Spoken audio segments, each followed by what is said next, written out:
కల్వకుంట్ల కవిత కారణంగా బీఆర్ఎస్ అధినేత కేసీఆర్ బాగా డిస్టర్బ్ అయినట్లున్నారు. అందుకనే కవితకు ఫామ్ హౌస్ లోకి నో ఎంట్రీ బోర్డు పెట్టేశారు.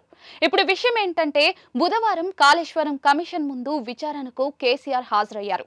అధినేతను కలుసుకునేందుకు పార్టీలోని కీలక నేతలంతా కూడా ఫామ్ హౌస్ కు ఉదయమే చేరుకున్నారు.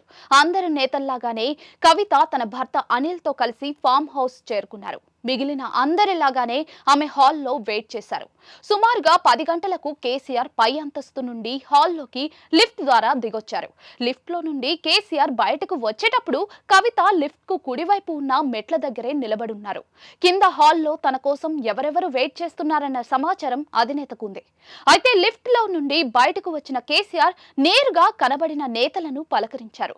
ఒక నేత కేసీఆర్ చేతికి రక్షాబంధన్ కట్టారు. వెనుకనే మాజీ ఎంపీ బోగినపల్లి సంతోష్ నిలబడ్డారు. ఎదురుగా ఉన్న నేతలను పలకరించి మాట్లాడుతూనే కేసీఆర్ హాల్లో నుండి బయటకు వచ్చేసి కారెక్కి కమిషన్ కార్యాలయం బీఆర్కే భవన్ కు చేరుకున్నారు. రక్షాబంధన్ కట్టించుకున్నారు. ఎదురుగా కనిపించిన నేతలతో మాట్లాడారు. కానీ పక్కనే మెట్ల దగ్గర నిలబడున్న కూతురు వైపు కేసీఆర్ కనీసం కన్నెత్తి కూడా చూడలేదు.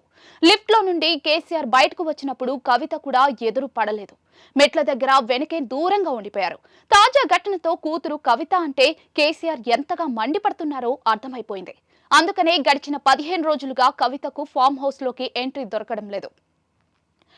తనను చూడటానికి మాట్లాడటానికి కేసీఆర్ ఇష్టపడటం లేదన్న విషయం కవితకు కూడా బాగా అర్థమైంది. తండ్రి పిలిస్తే ఫామ్ హౌస్ కు వెళ్దామని కవిత ఎదురు చూస్తూ ఉన్నారు. అయితే కవితను పిలిపించి మాట్లాడే ఉద్దేశంలో లేని కేసీఆర్ రమ్మని కబురు చేయలేదు. కేసీఆర్ ను ఉద్దేశించి కవిత రాసిన లేఖ ఆమె అమెరికాలో ఉండగా లీక్ అయిన విషయం మనందరికీ తెలిసిందే. కేసీఆర్ ను ఉద్దేశించిన లేఖలో తండ్రి వైఖరిని కొన్ని అంశాల్లో ఆమె తప్పుబట్టారు. పార్టీ సిల్వర్ జూబ్లీ సందర్భంగా హనుమకొండ జిల్లా ఎల్కతుర్తి గ్రామంలో బహిరంగ సభ జరిగింది. సభ నిర్వహణలో లోపాలను ఎత్తి చూపిన కవిత కొన్ని అంశాల్లో అభినందించారు. మొత్తం మీద పార్టీలోని లోపాలను లేఖలో ఎత్తి చూపటం సంచలనమైంది. లేఖలోని అంశాల్లో ఎక్కువగా పేరు ప్రస్తావించకుండా అన్నా వర్కింగ్ ప్రెసిడెంట్ కేటీఆర్ ను ఉద్దేశించి చేసిన కమెంట్లుగా అందరికీ అర్థమైపోయింది. తర్వాత మీడియాతో మాట్లాడుతూ కేసీఆర్ దేవుడని అంటూనే పార్టీలో కోవట్లున్నారని, కేసీఆర్ చుట్టూతా దయ్యాలున్నట్లుగా తీవ్రంగా ఆరోపించారు కవిత. తండ్రికి తాను రాసిన లేఖను ఎవరు లీక్ చేశారో తెలియాలని పదే పదే డిమాండ్ చేశారు. కవిత లేఖ లీక్ అవ్వడంతో కేసీఆర్ ఫ్యామిలీలోని విభేదాలన్నీ కూడా రోడ్డున పడినట్లయింది. ఇలాంటి అనేక కారణాలతో తండ్రి అన్నతో కవితకు బాగా గ్యాప్ వచ్చేసింది. అప్పటి నుండి పార్టీకి దూరంగా జాగృతి సంస్థ ద్వారా కవిత సొంతంగా కార్యక్రమాలు నిర్వహించుకుంటూ ఉన్నారు.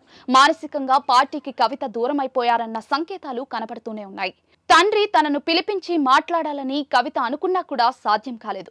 ఎందుకంటే కేటీఆర్ పై కవిత ఆరోపణలు చేయటాన్ని, విమర్శించటాన్ని కేసీఆర్ జీర్ణించుకోలేకపోయారు.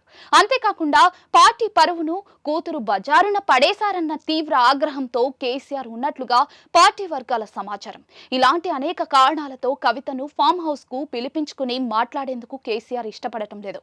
అందుకనే కవితకు ఫామ్ హౌస్ లోకి ఎంట్రీ దొరకలేదు. బుధవారం కాళేశ్వరం కమిషన్ విచారణ సాకుతో మిగిలిన నేతల్లాగే కవిత కూడా ఫామ్ హౌస్ లోకి వెళ్లారు.